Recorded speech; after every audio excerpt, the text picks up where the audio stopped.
दोस्तों, जो परिस्थितियां चल रही हैं इस समय हमारे देश की, हमारे राज्य की, बहुत ही खतरनाक दौर से हम लोग इस समय गुजर रहे हैं।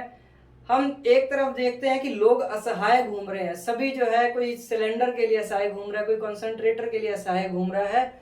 और सरकारों को इस विषय में बिल्कुल ही संवेदनहीनता दिखाई दे रही है सरकार की तरफ से। केंद्र सरकार की बात करें तो वो कहते हैं कि हमारी तो सरकार नहीं है। राज्य सरकार की बात करें तो वो कहते हैं हमारे पास अधिकार नहीं है। अरे भाई, आपके पास अधिकार नहीं है, आपकी सरकार नहीं है, तो दिल्ली वाले जाए तो जाए कहाँ? हमारे साथ तो हो गया खेला। आपके वहां परिवर्तन हुआ या नहीं हुआ, लेकिन दिल्ली वालों के साथ तो खेला हो गया ये तो।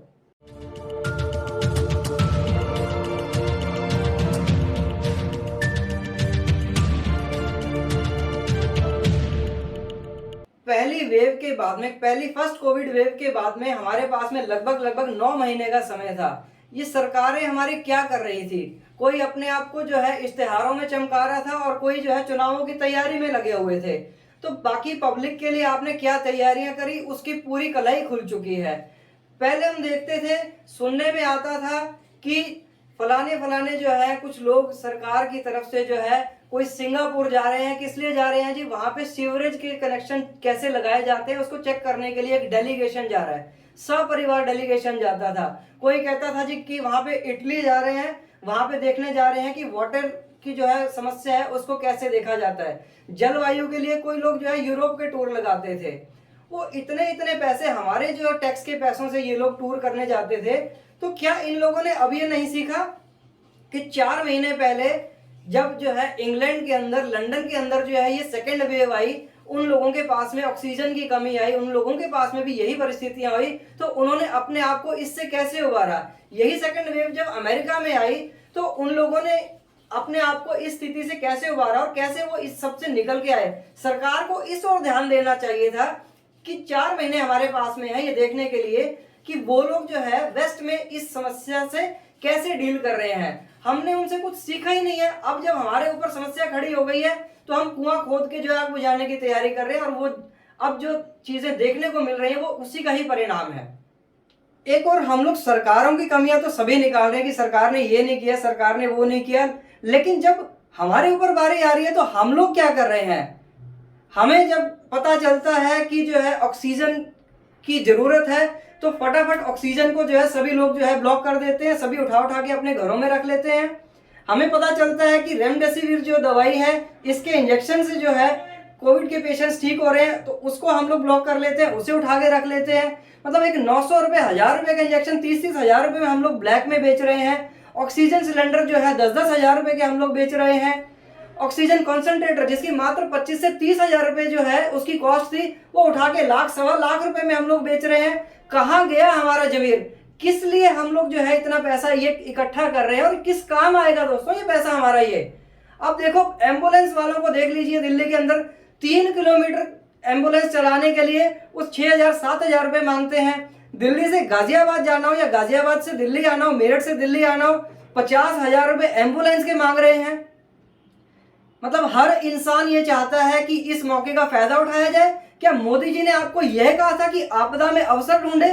बिल्कुल नहीं कहा था। दूसरे की आपदा में अवसर नहीं ढूंढना, आपने अपनी आपदा के अंदर खुद अवसर ढूंढने, ताकि इसके अंदर से कैसे निकला जाए। आप लोगों ने तो दूसरे की आपदा को अपना अवसर समझ लिया और धनाधन पैसा कमाने के लिए सोच रहे हैं। दोस्तों, ये पैसा काम नहीं आएगा आपके। जिन लोगों की मेहनत की कमाई से रखे हुए पैसे भी आज काम नहीं आ रहे हैं, वो अपने रिश्तेदारों को, अपनों को बचाने के लिए दर बदर की ठोकरें खा रहे हैं, पूरा समय लगा रहे हैं, फिर भी उनके ये पैसे काम नहीं आ रहे हैं। अरे तुम्हारे पैसे तो जो है यह बेईमाने के पैसे हैं। यह काली कमाई किसी काम नहीं आएगी। जब निकलेगी तो तुम रोओगे कि ये पैसे हमने क्यों इस समय इकट्ठे किए हैं। अभी भी वक्त है, सुधर जाओ, मान जाओ और ये काला बाजारी छोड़ के लोगों की मदद करो। एक चीज आप नोट कीजिए कि जिस चीजों की कमी होते ही आप लोग उस चीजों की काला बाजारी शुरू कर देते हैं, वहीं एक कौम ऐसी भी है कि कमी होते ही उसी चीज का लंगर लगा देती है। मैं सल्यूट करता हूं तहे दिल से, शुक्रिया अदा करता हूं अपनी सिख कौम का, सिख भाइयों का, और जिन्होंने जो है इस समय में आकर देश के आगे आके दृढ़ता से खड़े हुए हैं और यहां तक कि इन्होंने ऑक्सीजन तक के जो है लंगर लगा दिए हैं। आप सोच के देखो कि उनके जो है प्रिंसिपल्स कितने हाई है, कितने अच्छी उनके अंदर जो है शिक्षा है, गुण है, जो वो इस समय आके देश के लोगों का भला कर रहे हैं, जिससे पूरी कौम बिना किसी धर्म, जाति और किसी चीज को देखे हुए, ना छोटा ना बड़ा, ना गरीब ना अमीर, किसी को भी नहीं देख रहे हैं कि इसकी क्या जाति है, वो सबकी एक समान रूप से सेवा कर रहे हैं। मैं अपनी तरफ से तहे दिल से शुक्रिया अदा कर रहा हूं उनका, कि आप इसी तरीके से जो है लगे रहें और देश का भला करें, और इन लोगों को भी जो है सीख दें, ताकि ये काला बाजारी छोड़ के, मुफ्त का धंधा ये छोड़ के, और देश के साथ में आए और देश का भला करें। ये जो लोग काला बाजारी कर रहे हैं, जो लोग स्टॉक कर रहे हैं, मैं उनसे हाथ जोड़ के विनती करता हूं, कृपया इन सब चीजों को छोड़ दीजिए। याद रखिए, कर्मों से डरिए, ईश्वर से नहीं, क्योंकि ईश्वर आपको फिर एक बार माफ कर देगा, लेकिन आपके कर्म आपका पीछा नहीं छोड़ेंगे। जिस प्रकार 100 गायों के बीच में भी बछड़ा अपनी मां को ढूंढ लेता है, उसी प्रकार कर्म जो है अपने कर्ता को अवश्य ढूंढेगा। यह ईश्वर की चक्की है, इसको ध्यान रखिए कि ये पीसती जो है धीमा पीसती है, लेकिन बहुत बारीक पीसती है। Your Karma will definitely returns. आप जो बो रहे हैं वही आपको काटना पड़ेगा। इसलिए पुनः आपको सचेत कर रहा हूं कि काला बाजारी छोड़िए और लोगों का जो है भला कीजिए, उनकी मदद कीजिए। तो दोस्तों, इस बीमारी से, इस आपदा से निपटने के लिए अब हमें क्या करना है? सबसे पहले तो हमें अपने घरों से बाहर नहीं निकलना है, अपने आप को सुरक्षित करना है। आप सुरक्षित रहेंगे तो सभी सुरक्षित रहेंगे, आपका परिवार सुरक्षित रहेगा। मान के चलिए कि यह कोरोना बड़ा स्वाभिमानी है, जब तक आप घर से बाहर निकलकर इसको बुलाएंगे नहीं, तब तक ये अकेला नहीं आएगा, ये आपके साथ ही आएगा। दूसरी बात, अगर बहुत ही जरूरी है, कुछ आपको बहुत इंपॉर्टेंट काम है, अगर आपने बाहर निकलना ही है, तो आप अपनी डबल प्रोटेक्शन लेके चलिए। अगर कोरोना के म्यूटेंट ने अपने आप को डबल कर लिया है, डबल म्यूटेशन कर लिया है, तो हमें भी अपनी प्रोटेक्शन को डबल करना है। और पहले पिछले साल हम एक मास्क लगा के चलते थे, अब की बारी हमें डबल मास्क लगा के चलना है, डबल हमारी प्रोटेक्शन हो जाएगी। तीसरी बात यह है कि इस आपदा से बाहर निकलने का एकमात्र सॉल्यूशन है वैक्सीनेशन। हमारे देश में वैक्सीनेशन अब 18+ से भी चालू हो चुकी है। तो सभी से निवेदन यह है कि अपनी बारी आने पर आप सभी जो है, जो भी 18+ हमारे यहाँ की जो जनसंख्या है, वह राज्य सरकारों के पास में वैक्सीन आते ही वैक्सीनेशन कराएं। इसी वैक्सीनेशन के कारण ही बड़े बड़े देशों ने कोरोना की सेकंड वेव को भी मात दे दी है और अपने आप को उससे ऊपर उबार लिया है। तो आप सभी से निवेदन है कि आप वैक्सीनेशन जरूर लगवाएं। चौथी बात यह सामने आ रही है कि कुछ लोग यह भ्रम फैला रहे हैं कि वैक्सीनेशन के बाद में बॉडी ऐसी हो जाएगी, बॉडी ऐसी हो जाएगी, बुखार आता है, ये होता है, शरीर के साथ में ये परेशानियां होती है। ऐसा कुछ नहीं है। अगर किसी को बुखार आता भी है तो मात्र जो है 10 से 12-15 घंटे के लिए बुखार आता है, जिसमें आप जो है डोलो ले सकते हैं, पैरासीटामोल ले सकते हैं। इससे ऊपर आपके साथ में कुछ भी नहीं होना। दोस्तों, अपनी जान बचाने के लिए ये 10-12 घंटे का बुखार अगर आ भी जाता है तो ये कोई बहुत बड़ी बात नहीं है, क्योंकि एक बार कोरोना आ गया तो कितने दिनों तक आप बुखार में रहेंगे ये अभी आपके सामने ही है। कुछ लोग ये भ्रम फैला रहे हैं कि कोरोना की जो वैक्सीन है, इसको लगाने के बाद में आप ब्लड डोनेट नहीं कर सकते हैं। इसके लिए ये एक फैक्ट क्लियर कर दूं कि ब्लड डोनेशन के लिए according to Red Cross, vaccination के बाद आप 28 दिन तक ब्लड डोनेट नहीं करें, तो उससे पहले आप डोनेट कर सकते हैं। क्योंकि ब्लड डोनेशन के बाद में आपको 3 महीने तक तो वैसे ही टाइम होता है कि आप 3 महीने तक दोबारा ब्लड डोनेट नहीं कर सकते हैं। तो यदि आप वैक्सीनेशन कराने जा रहे हैं, उससे पहले आप ब्लड डोनेट कर दें, और वैक्सीनेशन के बाद में आप 28-30 दिन के बाद में एलिजिबल हो जाते हैं ब्लड डोनेट करने के।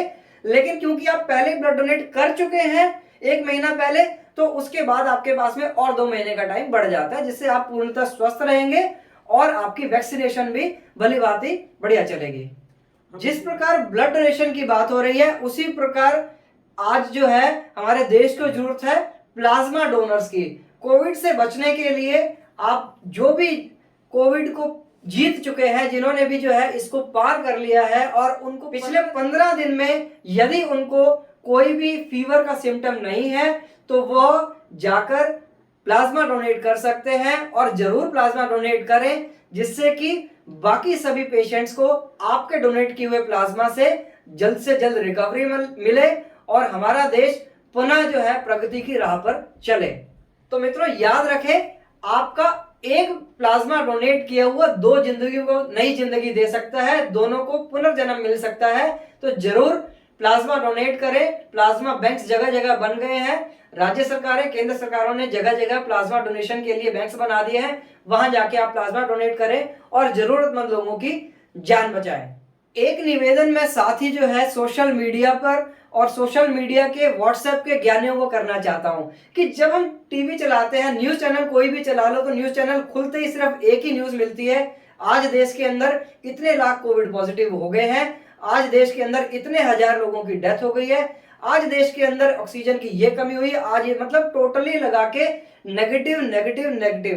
दोस्तों, उन लोगों को अपनी टीआरपी बढ़ाने के लिए सनसनीखेज खबरों की जरूरत है, लेकिन हमारी किसी पोस्ट से सोशल मीडिया पे डालने से कौन सी सनसनी बन रही है और कौन सी टीआरपी बढ़ रही है? आप लोगों की एक एक पोस्ट को लोग पढ़ते हैं, लोग देखते हैं, जिसके कारण उनका कॉन्फिडेंस लेवल और नीचे चले जाता है। कोशिश कीजिए कि पॉजिटिव खबरें जो है सोशल मीडिया पे डालें, व्हाट्सएप पे डालें कि हमारे पड़ोस में इतने लोगों को कोविड हुआ था, वो ठीक हो चुके हैं, हमारे पड़ोस के अंदर ऐसे हुआ था, उन्होंने अपने आप को रिकवर कर लिया है, या किसी को जरूरत पड़ी थी तो हमारे यहां से कुछ लोग गए, हमारे मोहल्ले की आरडब्ल्यू गई, उन्होंने जाके वहां पे फ्री में जो है ये सब चीजें डोनेट की। पॉजिटिव खबरों को डालिए, पॉजिटिव पोस्ट को डालिए, जिससे लोगों के अंदर पॉजिटिविटी आए। क्योंकि एक चीज जो है आप याद रखिए कि शोले फिल्म में गब्बर सिंह ने कहा था, जो डर गया सो मर गया। आप डराइए मत, लोगों को डराने का काम मत कीजिए, लोगों के अंदर एनर्जी बूस्ट कीजिए, पॉजिटिविटी रखिए, सब चीजें ठीक हो जाएगी। अंत में सिर्फ एक चीज बोलना चाहूंगा आप सबके लिए, B positive, except covid positive.